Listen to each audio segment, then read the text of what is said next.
Cuando en 1994 se sancionó la última modificación a la Constitución Nacional, hubo una gran cantidad de modificaciones y reconocimientos a derechos, deberes y garantías. Sin embargo, en mi opinión, no hubo una mayor modificación a este régimen que la añadidura de un inciso llamativamente a las funciones del Poder Legislativo. Estoy hablando obviamente del citado artículo 75, inciso 22. El artículo 75 de nuestra Constitución Nacional no se encuentra en la parte dogmática, es decir, aquella en la que están las declaraciones de derechos y garantías propiamente dichas, sino en la parte orgánica, o en los términos de la misma Constitución, la segunda parte de autoridades de la nación. En particular, se encuentra en el título primero, capítulo cuarto, titulado Atribuciones del Congreso. Y este extenso artículo, que reglamenta, entre otras cosas, política impositiva, régimen del código, régimen de estados de excepción, facultades legislativas, incluye desde su última modificación un inciso que reglamenta la facultad de suscribir tratados por parte del Estado argentino. El inciso establece en primer lugar que aprobar o desechar tratados concluidos con las demás naciones y con las organizaciones internacionales y los concordatos con la Santa Sede. Los tratados y concordatos tienen jerarquía superior a las leyes. Y con esta simple cláusula resuelve más de un centenar de debates sobre la jerarquía de las leyes en el interior de la nación, a causa de la difícil interpretación entre el artículo 27 y el artículo 31 de la parte dogmática. Inaugura una docena de nuevos debates sobre el alcance de estas palabras que no planeamos agotar en este video, cuyo enfoque está en el siguiente párrafo. Esto porque, en la reforma de 1994, la Constitución Nacional confiere jerarquía constitucional a 10 instrumentos internacionales sobre derechos humanos. Y estos son todos estos. Vamos por partes. Según los términos de la misma, en las condiciones de su vigencia tienen jerarquía constitucional, no derogan artículo alguno de la primera parte de esta Constitución y deben entenderse complementarios de los derechos y garantías por ellas reconocidos. La enumeración es taxativa y la interpretación de las cláusulas problemática, cuanto menos. Sin embargo, aquí nos enfocaremos en los pocos acuerdos doctrinarios existentes. Cuando se dice en las condiciones de su vigencia, se entiende como tal, como efectivamente en el ámbito internacional y considerando particularmente su efectiva aplicación jurisprudencial por los tribunales internacionales. Al decir jerarquía constitucional, no es simplemente superior a las leyes, sino en la cúspide de la pirámide jurídica junto a la Constitución, creando un bloque federal de constitucionalidad. La frase, no derogan artículo alguno de la primera parte de esta Constitución, ha suscitado una docena de debates, siendo la visión mayoritaria la que hace referencia a que los constituyentes han efectuado una suerte de juicio de comprobación, en virtud de la cual han contrapuesto tratados con las leyes y los artículos constitucionales y han verificado que no se produce derogación alguna. Y la frase, deben entenderse complementarios los derechos y garantías por ellas reconocidas, se entiende en el sentido de que los tratados dan completud a los derechos de la Constitución, creando una doble fuente interna e internacional en nuestro sistema de derechos. La cantidad de referencias a doctrina y fallos de la jurisprudencia que estarán viendo acá abajo delata lo poco claro de la disposición y la cantidad de controversias que la misma suscita, incluso la fecha. Pero la pregunta es, ¿qué son estos 10 tratados?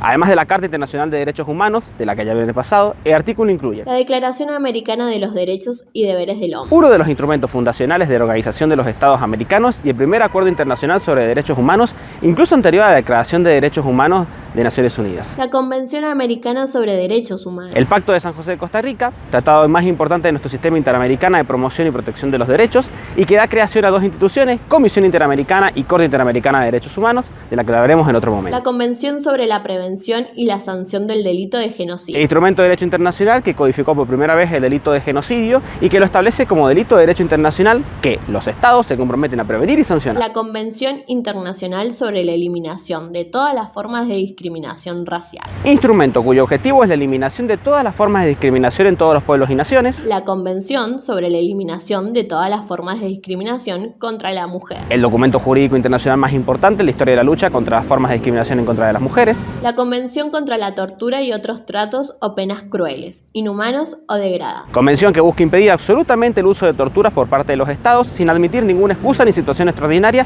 como la guerra u otra emergencia. la Convención sobre los Derechos del Niño, Y por último, que reconoce a todas las personas mayores de 18 años como sujetos de pleno derecho y establece 4 principios fundamentales: interés superior del niño, derecho a la vida, a la supervivencia y el desarrollo, participación infantil y no discriminación. Cada uno de estos tratados es digno de un análisis en profundidad y en particular, que quizás verán en un futuro. El artículo continúa con la siguiente cláusula. solo podrán ser denunciados en su caso por el Poder Ejecutivo Nacional, previa aprobación de las 2/3 partes de la totalidad de los miembros de cada Cámara. Básicamente, creando un mecanismo igual de gravoso para su sanción como para su denuncia, a los fines de desincentivar la salida de nuestro país de esos tratados. Finalmente, el artículo agrega la siguiente cláusula. Los demás tratados y convenciones sobre derechos humanos, luego de ser aprobados por el Congreso, requerirán del voto de las 2/3 partes de la totalidad de los miembros de cada Cámara para gozar de la jerarquía constitucional. Un mecanismo de jerarquización de los tratados, que los pone, en teoría al menos, en pie de igualdad con los tratados mencionados en el texto del artículo y que para algunos doctrinarios constituye una pérdida de la rigidez constitucional, ya que se pierde cierto sentido la facultad de la modificación de la Constitución por medio de poderes constituidos. Más allá de ese debate, que no ha llegado a tribunales porque nadie ha tenido la voluntad de disputarlo, aún por este mecanismo, a la fecha de publicación de este trabajo, se han incorporado 4 tratados más. La Convención Interamericana sobre la Desaparición Forzada de Personas, Incorporado en el año 2003 por Ley 25.778, un instrumento jurídico que establece mecanismos para permitir dictar sentencias definitivas y obligatorias en esta clase de casos y que considera la desaparición forzada como un delito de lesa humanidad imprescriptible. la Convención sobre la Imprescriptibilidad de los Crímenes de Lesa Humanidad, Incorporada en 1997 por la Ley 24.820, establece que ningún Estado signatario podrá aplicar prescripciones legales a crímenes de guerra o crímenes de lesa humanidad.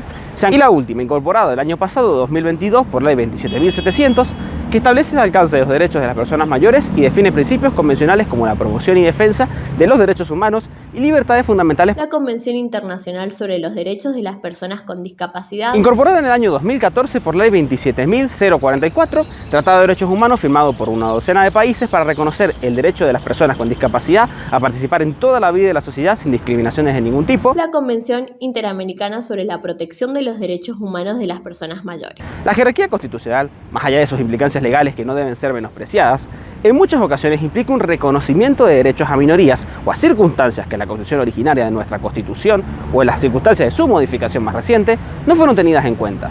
Omisiones deliberadas, circunstanciales o mero resultado del paso del tiempo que pueden ser suplidas por medio de este mecanismo y que jerarquiza, valga la redundancia, las realidades. And you sold us down the river too far. What about us? What about all the times you said you had the answer?